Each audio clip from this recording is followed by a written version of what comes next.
Apresenta a acusação de plagiarismo de William Branham e Clarence Larkin. Saudações, amigos, no nome do Senhor Jesus Cristo. O profeta de Deus, William Branham, tem sido acusado de ter plagiado Clarence Larkin, referente às 7 eras da igreja, às 70 semanas de Daniel e os 7 selos. Esta é uma acusação absolutamente falsa, amigos. Você vai ver que isso não é verdade quando entender duas coisas. Primeiro, a definição de plagiarismo e depois, o irmão Branham repetidamente referiu-se às obras de Clarence Larkin como referências históricas, citando o nome de Larkin. Em referência ao futuro lar, o irmão Branham não citou ninguém, até onde eu sei. Então, uma situação diferente das 7 eras da igreja, as 70 semanas de Daniel e os 7 selos, o que é discutido neste vídeo. Provavelmente ele esqueceu de citar alguém, mas não devemos tomar uma imediata conclusão e acusar o irmão Branham de plagiarismo, como os acusadores do irmão Branham fazem para a própria vergonha deles. Como este meu vídeo é muito longo, aqui está um sumário das 3 séries de pregações, nas quais o irmão Branham está sendo acusado de plagiarizar Clarence Larkin. Na série das 7 eras da igreja, o irmão Branham cita os historiadores por 20 vezes. Embora ele não cite o nome de Larkin, ele cita as obras de Larkin por 3 vezes, especificamente chamando-o de historiador. E eles acham que isso é plagiarismo. Nas 70 semanas de Daniel, o irmão Branham cita o nome de Clarence Larkin e de outros historiadores. E eles acham que isso é plagiarismo. Na série dos 7 selos, o irmão Branham cita inúmeros historiadores. Embora ele não cite o nome de Larkin nesta série, um ano depois ele cita Larkin sobre as ideias de Larkin sobre os selos. Mas a revelação do irmão Branham sobre os 7 selos era muito diferente da de Larkin. Apenas concordam no 6º selo. O irmão Branham ensinou que os 7 selos iniciam-se nas 7 eras da igreja, enquanto Larkin ensinou que isso será no período da Grande Tribulação, o qual tem 2000 anos de diferença.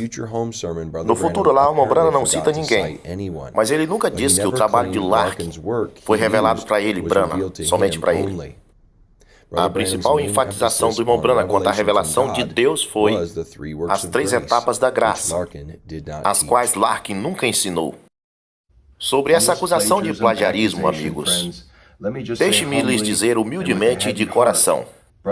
Os acusadores do irmão Branham devem não ter estudado profundamente os sermões do irmão Branham. Apenas ficam latindo em volta de seus sermões para tentar achar falta nele. E também os próprios que se dizem crentes da mensagem, tendo dissidências cognitivas, e muitos têm, como aqueles do movimento da fita e o povo do retorno. Mas como provado nesse vídeo do irmão Branham citar fontes, não muda a mente deles, então eles praticam dissidências cognitivas. Os acusadores ficam nessa ideia que o irmão Branham era plagiarista, o que ele não era, e que ele fingia falar em línguas, o que não é verdade, e muitos outros exemplos. Aqui estão as falsas acusações contra o irmão Branham, e você vai ver facilmente por que isso está errado.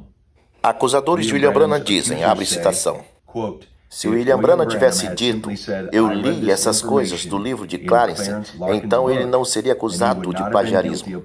Mas ao invés disso, ele disse que recebeu isso por uma revelação divina. Ele disse que Deus disse isso para ele, o qual é uma mentira. Ele pegou essas informações de Clarence Larkin e outros. Fim de citação. Eu tenho 2 comentários sobre esta falsa acusação. Primeiro, que o irmão Branham disse, eu li essas informações de Larkin em muitas ocasiões. E em outras ocasiões ele esqueceu de citar o nome de Larkin. Mas disse, eu li essas informações de historiadores. E então, de acordo com o padrão dos acusadores, o irmão Branham não é plagiarista. O que ele está dizendo, irmão, é que os acusadores dizem, se William Branham tivesse dito que pegou essas informações de Clarence Larkin, ele não seria acusado de plagiador. E então o pastor aí está mostrando que o irmão Branham falou. O problema é que eles não leem a mensagem, eles ficam só ladrando ao redor de algum parágrafo, não lê toda a mensagem para ver o que o irmão Branham disse. Mas quem lê as eras ou os selos vai sempre encontrar o irmão Branham dizendo: eu peguei muitos livros de historiadores. Às vezes ele não dizia o nome, um deles era Larkin, às vezes dizia, às vezes não. Mas dizia: peguei alguns historiadores e verifiquei para ver o que eles diziam. E alguns daqueles historiadores que o irmão Branham viu que falou certo, o irmão Branham aprovava. E o que ele via que estava errado, ele refutava. Agora vamos supor que Clarence Larkin falou uma coisa que o irmão Branham viu que aquilo está certo. Então o irmão Branham seria um covarde se não tivesse pregado de novo aquilo. Aquilo que estava certo deve sim ser pregado de novo. Isso não é plagiarismo. Então vamos supor que ele leu, por exemplo, o livro de Atos, onde Pedro batizou aquelas 120 pessoas no nome do Senhor Jesus Cristo. E Branham viu que isso é certo. Batizar em nome de Jesus é certo. Agora Branham seria um covarde se ele não pregasse isso. Agora ele batizou em nome de Jesus, pregou o batismo em nome de Jesus, aí alguém vem e diz: tá plagiando Pedro. Tem que plagiar mesmo, o que está certo tem que plagiar. Paulo não disse: sede meus imitadores, como eu sou imitador de Cristo?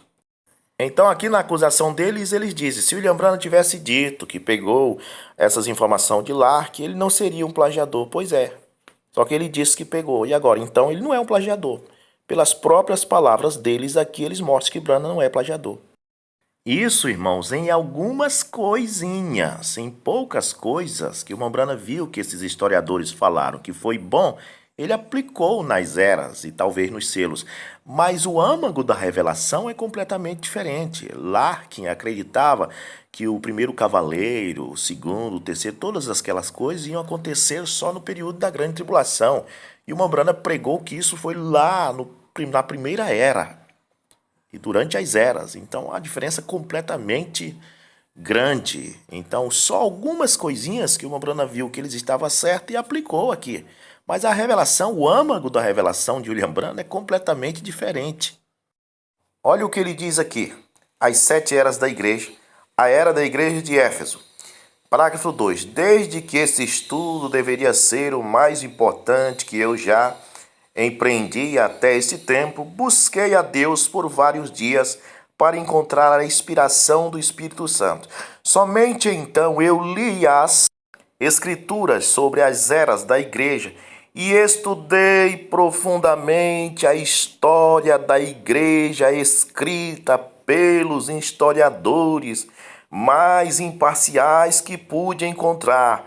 Deus não falhou em responder minha oração, porque enquanto eu lia a palavra e a história, a palavra e a história, ele buscou a palavra de Deus e também os historiadores. E fui dirigido pelo Espírito Santo e vi desenvolver-se um plano que corre através dos séculos até o tempo final, esse último dia. Aí, irmãos, o irmão Branham sendo sincero, eu busquei a palavra e os historiadores. Em outras palavras, eu li livro de Ellen Goldwhite, de George Smith, de Clarence Larkin. Eu li livro de todo mundo para ver o que eles diziam. Só que quando ele trouxe a mensagem dele, as coisas que essas pessoas pregaram, que ele viu que estava errada, ele refutou ou reciclou aquilo que estava errado. Só ele foi perto, mas não é isso, então é isto. Então, os selos, as eras, Deus corrigiu tudo. Ele não disse que o 7º anjo viria para consertar as pontas soltas que os reformadores deixaram. Então, pronto, eu acho que esse parágrafo diz tudo.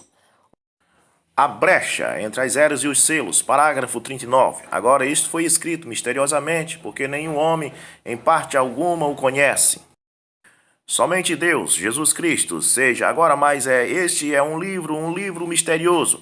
É o livro da redenção. Nós entraremos nisso num instantinho. E agora nós sabemos que este livro de redenção não será totalmente entendido, ou seja, através das eras eles até tentaram entender, foram perto, como Larkin, Ellen Goldwhite, George Smith, mas não foi totalmente entendido, mas também não significa que não teve algumas coisas que eles acertaram.